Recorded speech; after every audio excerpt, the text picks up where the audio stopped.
Como grupo emendante, ten a palabra a señora Burgo. Moitas gracias, señora presidenta. Moi bons días, señorías.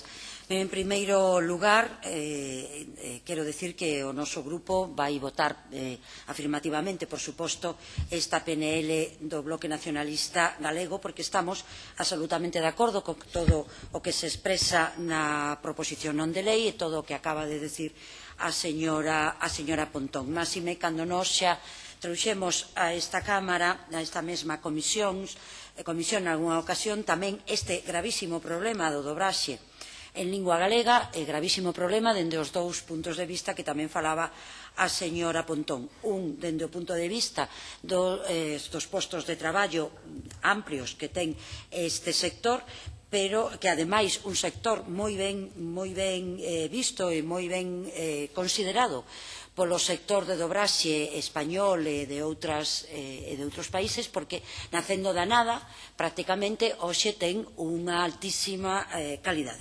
Pois, dende o punto de vista destes postos de traballo e tamén, e dende logo, dende o impulso á lingua galega, que, ademais, todo este problema deixa moi en evidencia como a Xunta de Galicia, situación que vimos tamén denunciando dende o principio, dende o goberno do Partido Popular, a Xunta de Galicia está deixando sola a lingua galega, está deixando, máis o que é peor moitas veces, indo en contra da nosa lingua.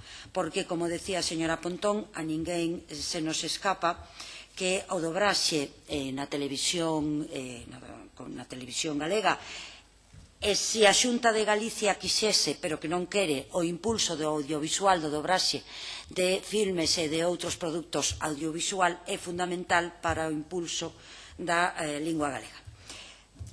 Todos os que temos unha idade e vimos nacer a compañía da televisión galega o sabemos perfectamente, pero lonxe de impulsar a dobraxe, o que está facendo a Xunta de Galicia e a compañía de radiotelevisión é facer que o sector do dobraxe se reduzca e teña cada vez menos posibilidades de crecemento e mesmo de mantemento. Non é extraño isto, dado que a disminución orzamentaria que se deu ao longo destes últimos anos para o sector do dobraxe.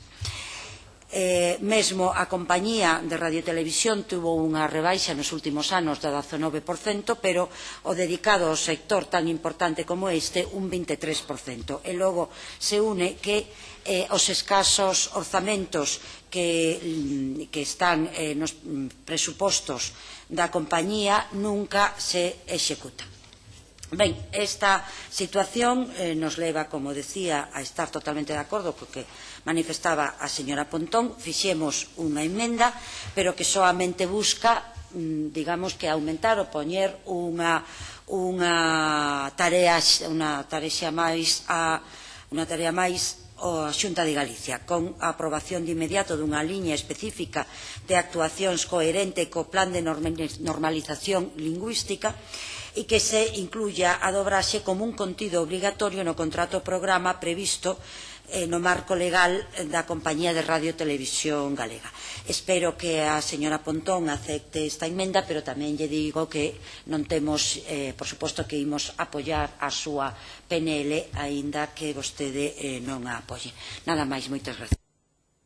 Moitas gracias, señora Burgo. Turno por o Grupo Mixto. Ten a palabra a señora Iglesias Sueiro. Grazas, presidente. O sector do dobraxe